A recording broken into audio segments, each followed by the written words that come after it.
سامعین و ناظرین، انفیکشن کنٹرول سوسائٹی آپ کی بہتر صحت کے لیے، آپ کو بیماریوں، موسم کی سختیوں اور پریشانیوں سے بچانے کے لیے مختلف ویڈیو کے سلسلے کو جاری کیے ہوئے ہم جس سلسلے میں آپ سے گفتگو کر رہے تھے وہ سردی سے تحفظ کے کس طرح کا لباس پہنا جائے اور کس طرح سے اپنے آپ کو کور کیا جائے،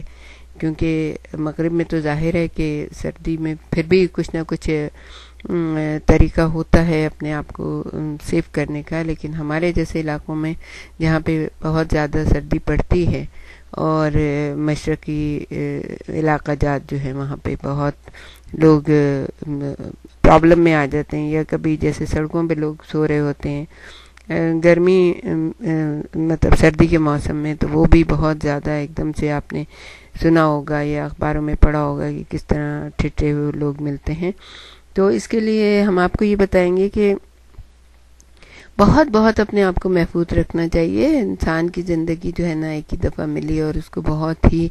اپنی زندگی کی حفاظت کرنی چاہیے اور اچھے طریقے سے گزارنی چاہیے۔ تو سردی سے تحفظ کے لیے ہم آپ کو یہ بتا رہے تھے کہ سب سے اول تو یہ ضروری ہے کہ سردی زدہ شخص کوئی پناہ گاہ تلاش کر لے، جیسے کہ اگر کہیں باہر نکلے ہیں یا کبھی شکار کے لیے لوگ جاتے ہیں یا لکڑیاں کاٹنے کے لیے جاتے ہیں یا ویسے ہی کبھی ضروری کام کے لیے جانا ہوتا ہے کہ آدھی رات میں کہ دوائی کی ضرورت ہے یا کسی چیز کی ضرورت ہے تو لوگ نکلتے ہیں۔ تو کبھی کبھی ایسا ہوتا ہے کہ ہوا کی جھکڑ چل رہے ہیں، بارش ہے اور ٹھنڈ ہے، تو براہ راست جو تھپیڑے پڑتے ہیں انسانی جسم کے اور اثرات سے اگر حفاظت کسی طرح سے مل جائے تو یہ بہت اچھی بات ہے۔ اگر اس طرح سے کہ کوئی پناہ کی صورت نظر نہ آئے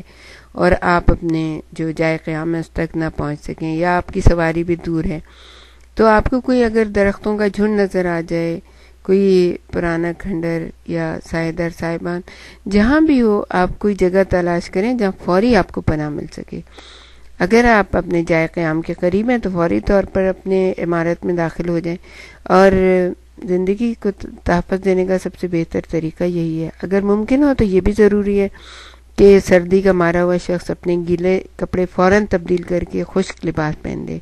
اگر کپڑے اتار کر جیسے گرم کمبلوں میں اپنے آپ کو خوب اچھی طرح لپیٹ لیا جائے تو اور بھی بہتر ہے، چونکہ سردی سے متاثر ہونے والے بغیر اطلاع کے پکڑ میں آ جاتے ہیں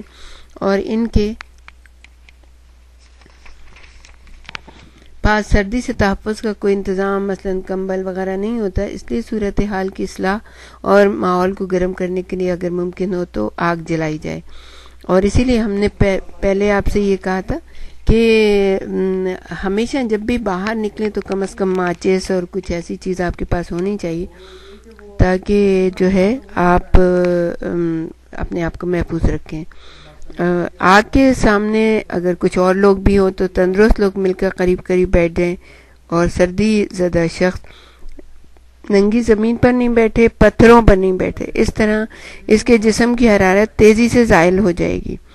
کسی لکڑی یا کپڑے یا سوکھے پتوں پر بیٹھنا مناسب ہے۔ کس طرح ایک لحاظ سے جسم جو ہے ملفوف ہو جاتا ہے، حرارت زائل نہیں ہونے پاتی۔ سب سے بڑا مسئلہ یہ ہوتا ہے کہ اگر ہمارے جسم سے حرارت زائل ہو جاتی ہے تو بس پھر اس کے بعد تو بہت مشکل سے وہ واپس آتی ہے۔ کسی دوسرے انسان کے جسم سے قربت بھی حرارت جسم کو بڑھانے کا انتہائی مؤثر ذریعہ ہے، کہ کسی دوسرے صحت مند شخص کے جسمانی قرب سے حیات بخش حرارت حاصل ہوتی ہے۔ چند سال قبل کا واقعہ ہے کہ امریکہ کے سرد مقام پر دو نوجوان لڑکیاں جنگل میں گھومتے ہوئے راستہ بھول گئی تھیں۔ انہوں نے اپنی رات جنگل ہی میں سخت سردی میں بسر کی، جہاں کا درجہ حرارت نقطہ انجماد سے یعنی مائنس ہو چکا تھا۔ تلاش کرنے والوں کو ان کے متعلق یہ صحیح تشویش و فکر تھی کہ یہ قوی اندیشہ تھا کہ وہ زندہ بچی نہیں ملیں گی۔ دوسرے روز صبح کو تلاش کرنے والے حیرت و مسرت کے جذبات سے مغلوب ہو کر چیخ پڑے جب انہوں نے ان کو زندہ سلامت اور صحت مند حالت میں پایا۔ یہ بات قابل ذکر ہے کہ ان کے پاس کوئی کوٹ بھی نہیں تھا، کوئی ٹوپی نہیں تھی، مگر پھر بھی وہ زندہ بچ گئیں کیونکہ انہوں نے درختوں کے سائے میں بسیرا کیا تھا، اور زمین پر بیٹھنے کے بجائے وہ درختوں کی گرے ہوئی پتوں اور لکڑیوں پر بیٹھی تھیں اور خود کو گرم رکھنے کے لیے قریب بلکہ ایک دوسرے سے چمٹ کر بیٹھی رہی تھیں۔ بہرحال اس وقت سب سے اہم کام اور بات جو ہے وہ حرارت جسمانی کو ضائع ہونے سے روکنے کی ہوتی ہے. تو کوشش یہ کریے کہ اگر ایسے ماحول میں آپ کبھی پھنس جائیں تو پھر اپنے جسم کو کس طرح سردی سے بچانے کے بجائے یہ کوشش کریں کہ آپ کی اپنی جو جسمانی حرارت ہے وہ نہ زائل ہونے پائے. تو اگر وہ زائل ہو جاتی ہے تو پھر تو کہیں پناہ نہیں ملتی.